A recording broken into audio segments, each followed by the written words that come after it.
जय हिंद दोस्तों। स्वागत है आप सभी का आपके अपने परिवार द लॉजिकल साइंस में। मैं हूं आलोक सिंह आतीश और थंबनेल से आप सबों को पता लग गया होगा कि आज के इस वीडियो सेशन में हम लोग किस चीज़ को डिस्कस करने वाले हैं। जी हाँ दोस्तों, जैसा कि आप सबों को मालूम है कि रेलवे ने ग्रुप डी एग्जाम को लेकर के अपना आंसर की दिया था और कुछ क्वेश्चन ऐसे हैं जिसका बोर्ड की तरफ से गलत आंसर दिया जा रहा है। तो आइए हम लोग इसी टाइप के प्रश्न को डिस्कस कर लेते हैं कि किसका आंसर रेलवे बोर्ड की तरफ से गलत दिया जा रहा है। आपका पहला क्वेश्चन आप सबों को दिख रहा होगा।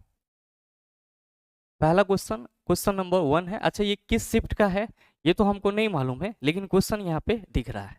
एक दफ़ा हमने भी जब पढ़ा था तो हमको भी लगा था कि नहीं सही है और हमने 3-4 बच्चों को बता भी दिया था व्हाट्सएप पे कि सही है, लेकिन अगर वो बच्चे देख रहे हैं तो यहाँ पे आप करेक्शन कर लेंगे। थोड़ा सा पहले समझेंगे चीज़ों को।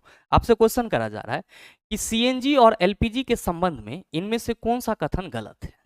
पहला ऑप्शन है कि सीएनजी और एलपीजी को स्वच्छ ईंधन के रूप में लेबल किया जाता है।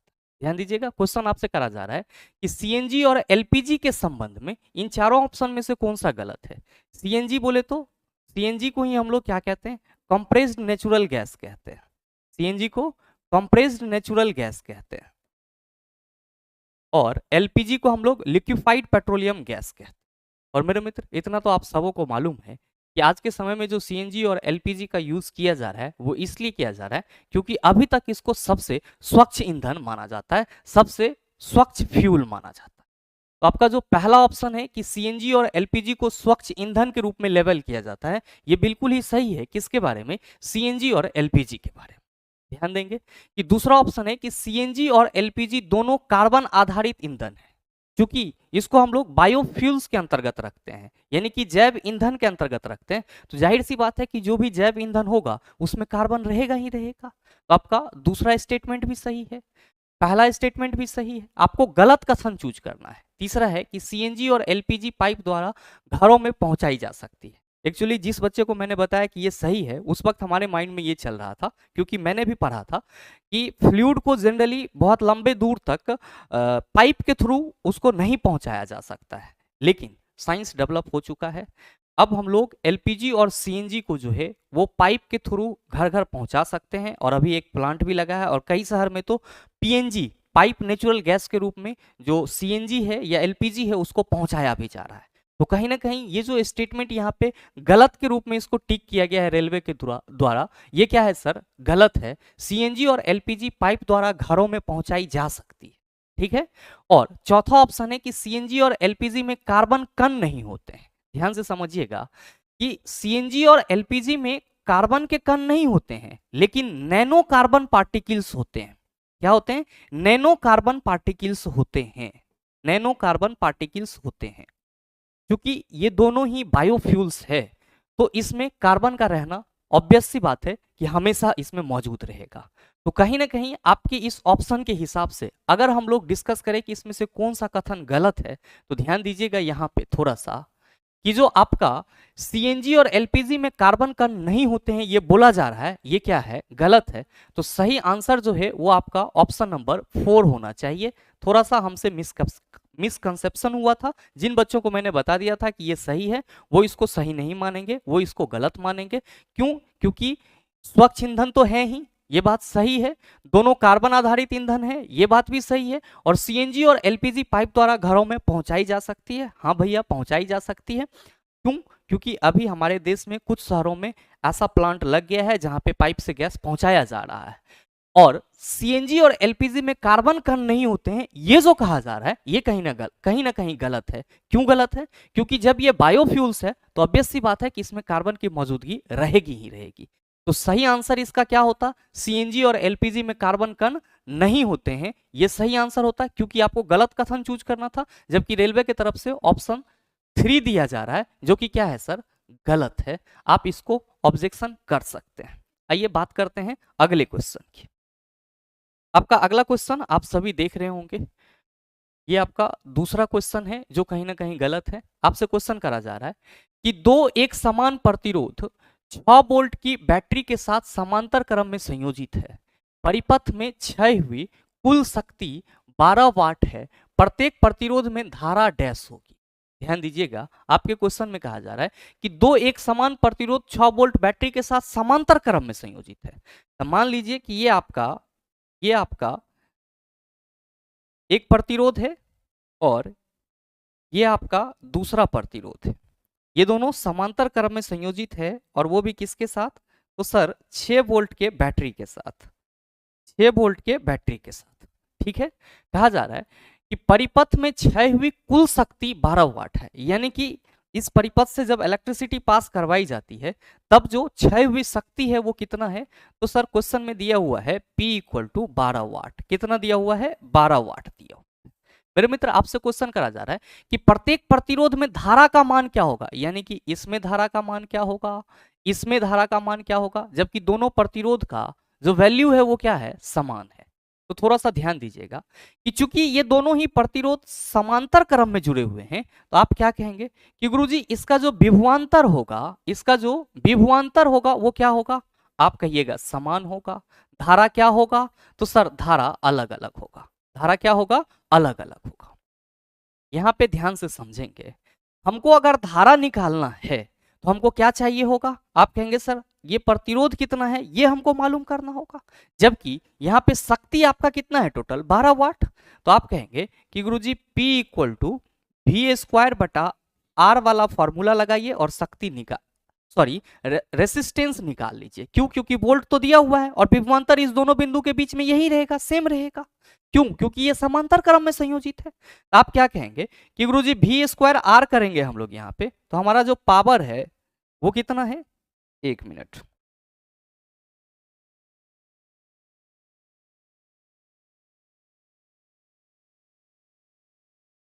हमारा जो पावर है वो कितना है? 12 वाट है। और आपका वोल्ट कितना है? तो सर 6 वोल्ट स्क्वायर होगा, ये 36 हो जाएगा। और ये R 12 तिया 36, R = कितना हो जाएगा? 3 ओम।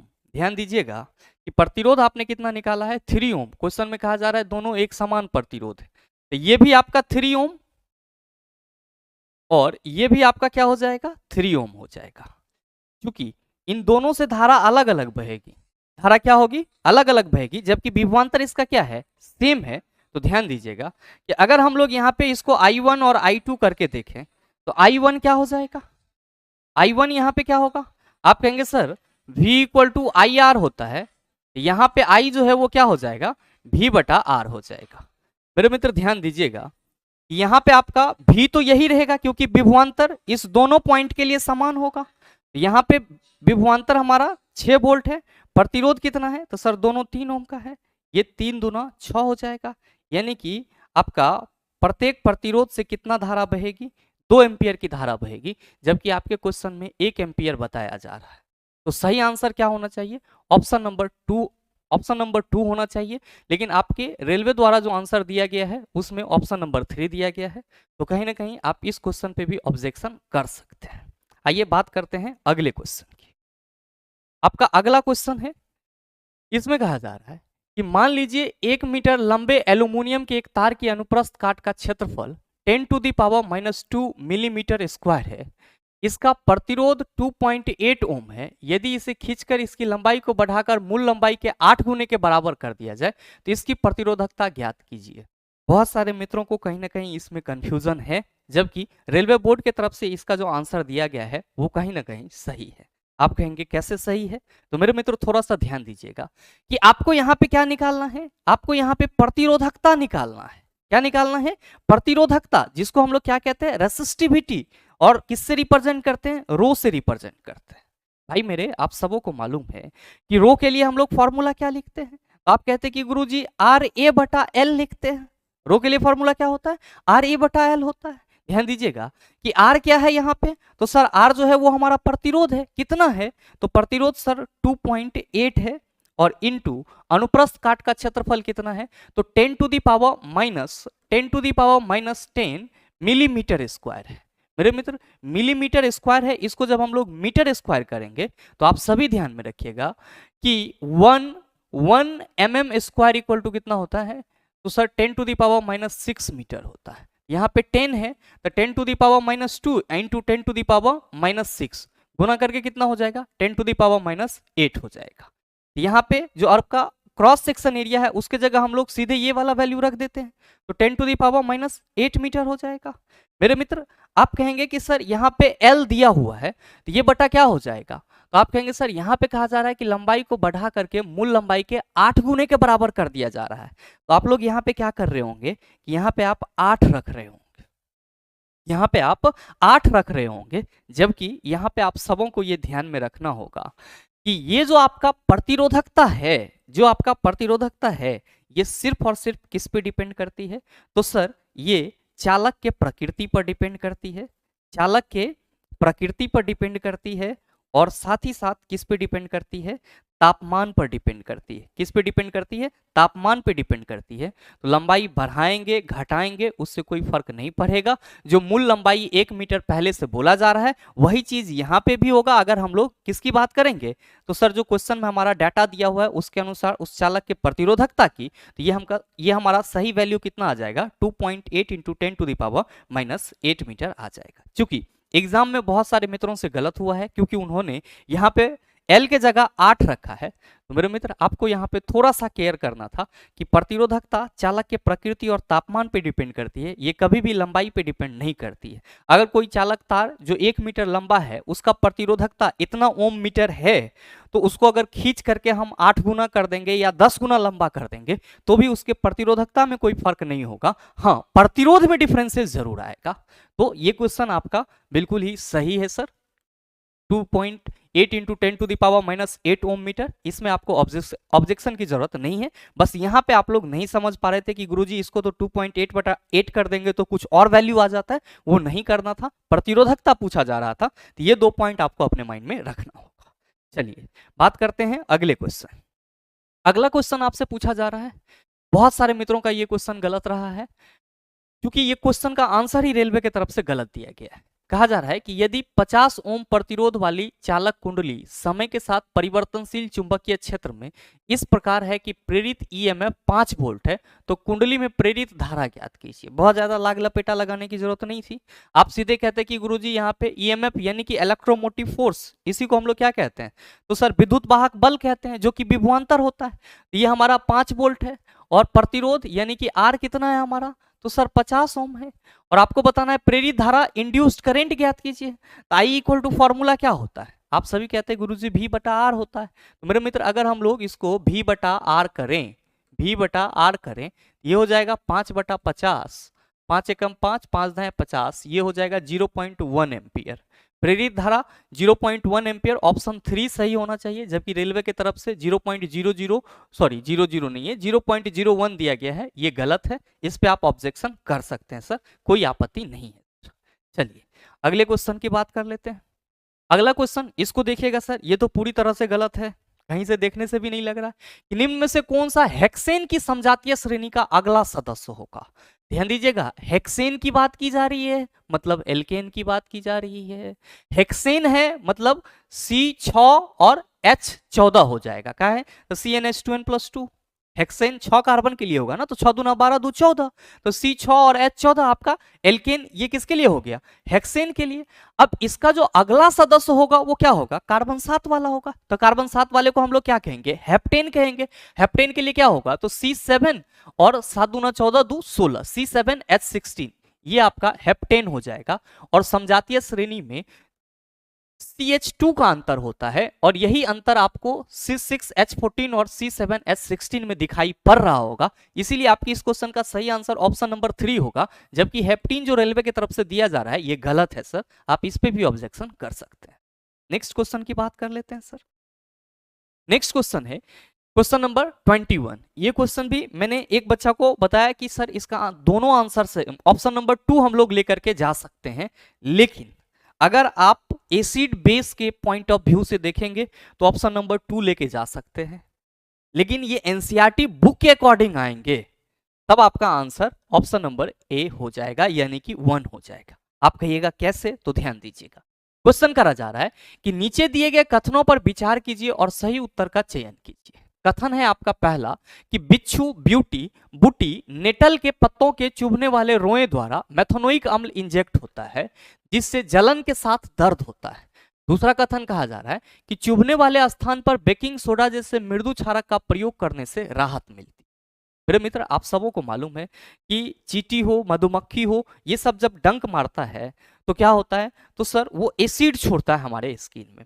और आपको मालूम है कि एसिड जो है वो न्यूट्रलाइज हो जाता है किससे, बेसिक सब्सटेंसेस।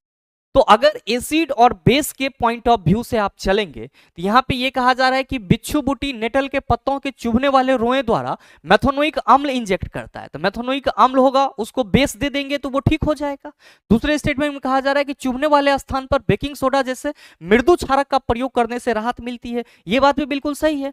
अगर कहीं पे हमको कोई चीज काट लिया, चींटी या मधुमक्खी, तो उस पर अगर हम बेकिंग सोडा वगैरह रगड़ेंगे तो उसको हमको दर्द से या जलन से आराम मिलेगी, क्योंकि जो बेकिंग सोडा होता है इसका नेचर बेसिक होता है, क्षारीय होता है। तो एसिड बेस दोनों जब मिलेगा तो ये न्यूट्रल हो जाएगा। कंसेप्ट आप लोगों का ये था, और एक बार देखने के बाद हमको भी लगा कि कंसेप्ट यही होना चाहिए। लेकिन यहां पे ध्यान देंगे कि यहां पे जो आपका ये नेटल प्लांट की बात की जा रही है, यहां पे जो नेटल प्लांट की बात की जा रही है, नेटल प्लांट की बात की जा रही है, जिसको बिच्छू बुट्टी बोला जा रहा है, जिसको बिच्छू बुट्टी बोला जा रहा है, ये आपको हर जगह पे नहीं मिलता है। ये आपको हर जगह पे नहीं मिलता है सर। ठीक है, कहां मिलेगा, तो सर ये जो नेटल प्लांट है ये जंगल में मिलता है। नेटल प्लांट कहां पे मिलता है, जंगल में मिलता है। आप किसी घना जंगल वगैरह में जाते हैं, वहां पे ऐसी संभावना है कि नेटल प्लांट से आपकी मुलाकात हो जाए। इसका लीफ अगर आपके बॉडी के संपर्क में आता है तो आपको जलन होना शुरू हो जाता है। इसलिए जलन होना शुरू हो जाता है कि इसके लीफ के ऊपर में रोआ होता है, और ये जो रोआ होता है ये आपके स्किन में आकर के मेथनोइक अम्ल इंजेक्ट करता है, मेथनोइक अम्ल इंजेक्ट करता है, जिससे आपको जलन होता है। तो जब आप जंगल जाएंगे घूमने के लिए सर, तो आप अपने साथ बेकिंग सोडा तो लेकर के जाएंगे नहीं। आप कहेंगे तो फिर सर ये वाला जो हम लोगों को जलन होगा वो कम कैसे होगा। तो मेरे मित्र, इसी नेटल प्लांट के जड़ में एक और प्लांट पाया जाता है जिसको बोला जाता है डॉक प्लांट। जिसको क्या बोला जाता है, डॉक प्लांट। और जब आप डॉक प्लांट के लीफ को नेटल प्लांट का लीफ जहां पे सटा है वहां पे रगड़ेंगे तो जो जलन है वो शांत हो जाएगी। तो जो रेलवे ने इसका आंसर बनाया है वो इस पॉइंट ऑफ व्यू से बनाया है कि नेटल प्लांट हर एक जगह नहीं मिलता है। ये जब भी जंगल जाएंगे तो हमको वहां पे देखने को मिलेगा। तो जंगल में हम लोग घूमने जाएंगे तो बेकिंग सोडा लेके कोई काम ही नहीं है सर जाने का। तो ऐसे में यहां पे जो नेटल प्लांट के नीचे में डॉक प्लांट होगा वही क्या करेगा, तो नेटल प्लांट जो हमारे बॉडी में एसिड दिया है उसको कम करेगा। तो कहीं ना कहीं यहां पे जो आपका ये कंसेप्ट है एनसीईआरटी के अकॉर्डिंग कि नेटल प्लांट के लीफ से जो मेथनोइक अम्ल इंजेक्ट होता है वो डॉक प्लांट ही खत्म कर सकता है। तो सर इस हिसाब से आपका दोनों कथन सही है, लेकिन कथन 2 जो है वो कथन 1 से संबंधित नहीं है। यहां पे कथन 2 में क्या रहना चाहिए, तो कथन 2 में ये रहना चाहिए कि नेटल प्लांट के नीचे में या नेटल प्लांट के जड़ में दूसरे प्लांट डॉक प्लांट पाए जाते हैं जो क्या करते हैं, तो सर हमको जलन से राहत देते हैं। तब हमारा दोनों स्टेटमेंट सही होता।